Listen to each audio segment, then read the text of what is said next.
wolde maako may sañjay, gikkuuji ɗi mbinoɗen goo ɗi canjay, hanko o yiyay bana o feri. To amma to ha Pulaaku ɓe ɗon gi'a bana na ɗum perdam ni, ngam to o nasti wuro a taway gite maako ɗon joori o semtata. To ha Fulɓe to goɗɗo itti semtende ni bana o acci Pulaaku ni. Ngam may a taway ko sendi hakkunde pullo nder wuro be pullo ladde. Fulɓe may woodi ɓe mbiyata huya en, woodi ɓe mbiyata mborro.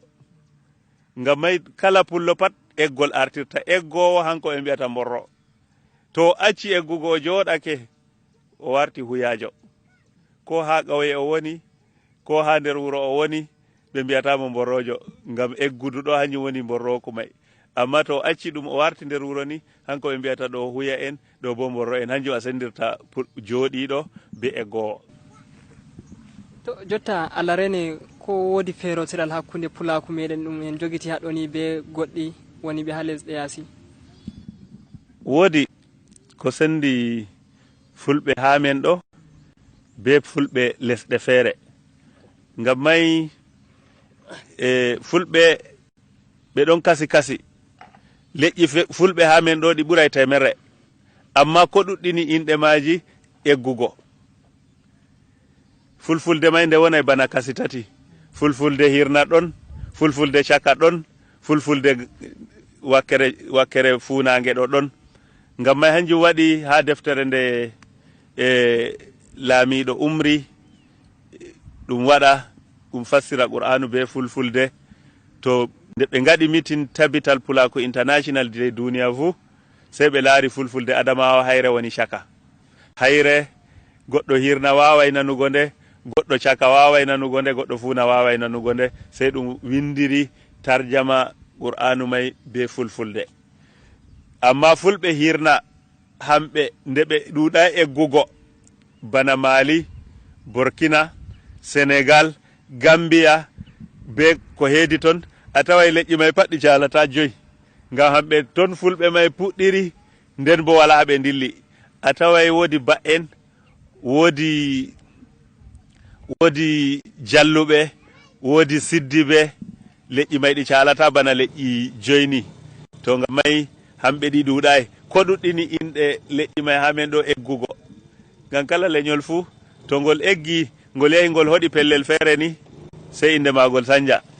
Misalu bana to ha leddi Gombe, bana to a yi Fulɓe dukku ɗo nde Fulɓe may ngari koɗi, sey ɓe ko'i kofeje dangol ɓe mbi'a dukku haɗo, sey ɗum warti inde leñol.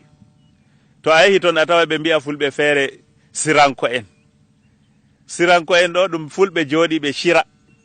Diga Shira ɓe ummi nde ɓe ngarti leddi Gombe ha ɓe nasti Adamawa ɗo, sey ɓe mbi'a siranko en. To amma bana irin ba'en, bana iri jalluɓe, inde may daga Mali ha wari ha ɗo nde sanjay hayre. Amma nder mba'aku ɗo jotta a taway bana ha en jooɗi ɗo ɗum ba'en, amma ba'en ɗume ba'en goriji. Woodi fewanko en, woodi malamanko en, ɗo pat ɗum nder cuuɗi ba'en. A taway woodi jafun en, a taway nder jafun en goma woodi jawlanko en, woodi nordanko en, woodi ja'anko en. To a tawa ɗo pat hunde ko kalimawol gotol wara sanja wartira ɓe bana wigo jafun ɗo ni, jafun ayni kalimawol jafun ɗo ha Jigawa ngol fuɗɗi. Hamɓe be Hausa en, sey Hausa en mbi'a jajayen mutanen nan, ɓe ɓurna maɓɓe pawoɗe en, sey hanjum ɗon inde leñol fuɗɗi, leñol jafun.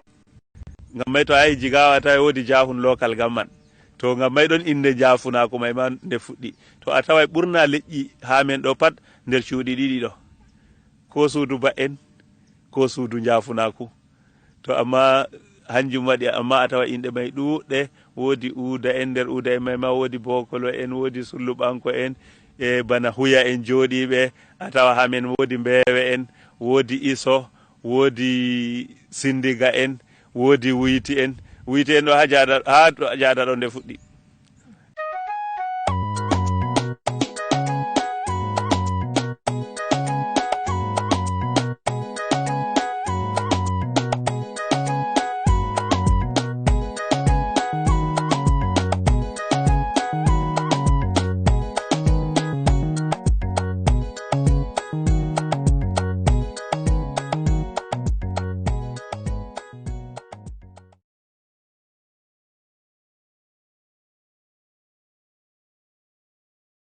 laaroɓe amin miɗo yela jotta on ɗon gondi be amin on ɗo watani amin hakkilo bo jottani nde amin ɗo ha seɓore poloya ha on nanata no min waɗata be ardiɓe fulɓe woni ɓe ha hukuma pamara kama balwa ko waɗi bo fulɓe jiltorto be kalmol pulaku ɗo.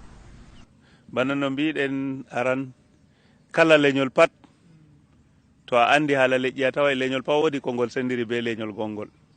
Woɓɓe feere a tawa leñol fulɓe bana no mbiɗen en tindini sifano pullo hani wona, en tindini gikuji pullo.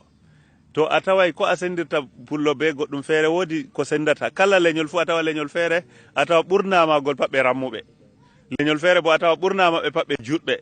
To kala leñol pat wodi ko a sendirta ngol be leñol gongol feere.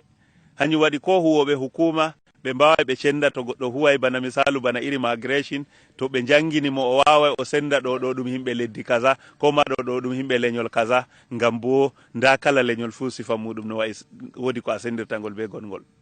Pullo bo ha tawi fulɓe pat andi no yettorto kala mo pullo bana muɗum pat. Hani bo pullo bana mo wi joɗata ko dow lawol nyama. Pullo to fotti be goɗɗo hokkaymo nedi ɓurɗo ɗum joɗo hinnamo ha nder fulaku ɗum limtete.